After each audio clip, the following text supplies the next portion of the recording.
Playing the waiter was the Czechoslovakian-born character actor Gertan Klauber, who remembers the sequence was shot in accordance with the original script.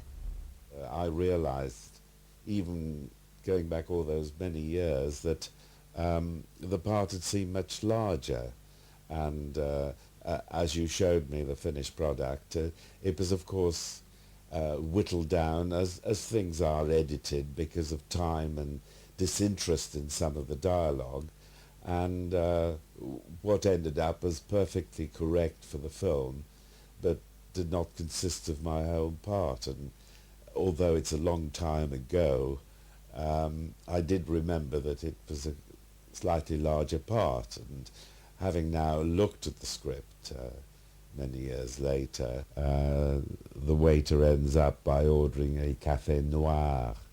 Of course, as he's Austrian or German, it would have been ein schwarzer Kaffee, bitte.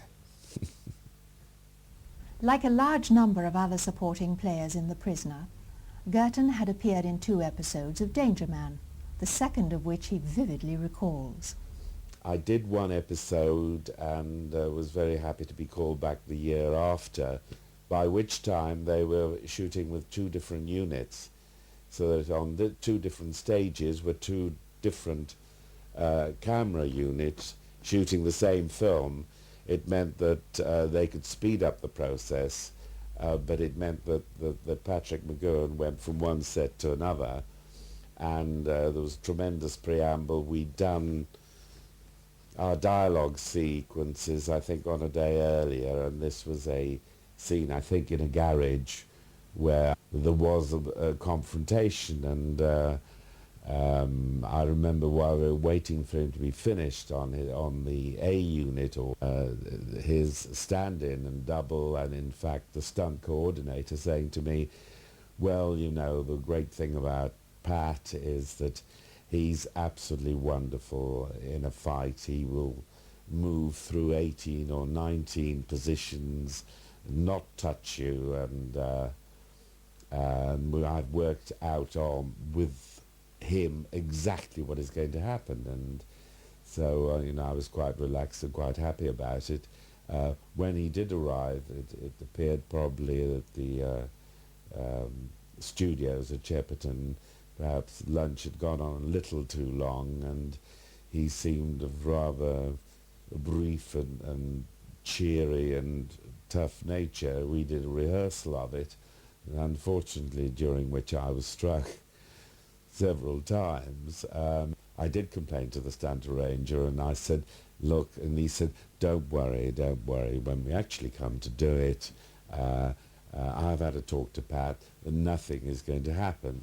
So we did the first take. Unfortunately, lots of things did happen, and I complained bitterly. And in fact, after the second take, which was repeated, I said to Mcgoohan, I said, please do not hit me, because otherwise the whole thing will go into fisticuffs, and I will have to hit you back, because, you know, there's just a certain amount of pain you can take for no possible reason. And in fact, it did develop take 3 or 4 into a fighting match, and I think we then settled on take 5 or 6 when we both of us did the proper things and just barely touched each other, which actually for the cameras, of course, is absolutely vital.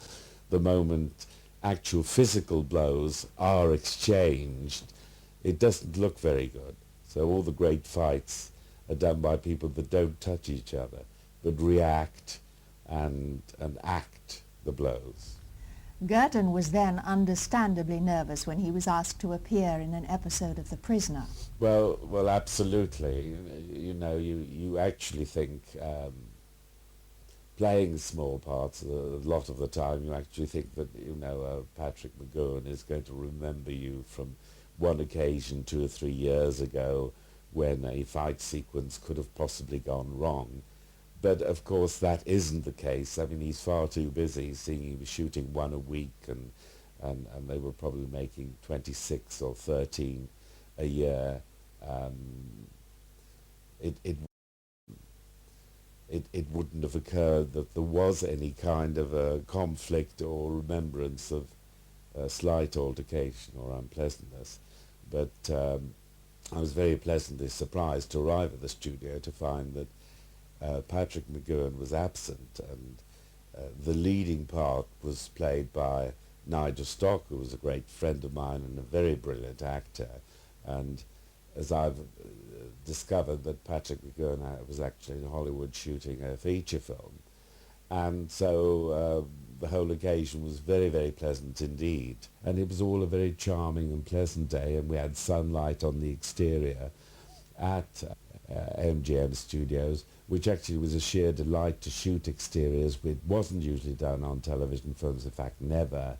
And it was a sunny day, and it was very pleasant. Location shooting is always much nicer because you've actually got the real tables there, and there's a real cafe at the back, and you know, one or two extras walking about, and I thoroughly enjoyed it and had a very good day. With the remainder of the script largely unaltered, principal shooting for the episode was soon completed, with only a few scenes involving Patrick Mcgoohan left incomplete until he had returned from Hollywood.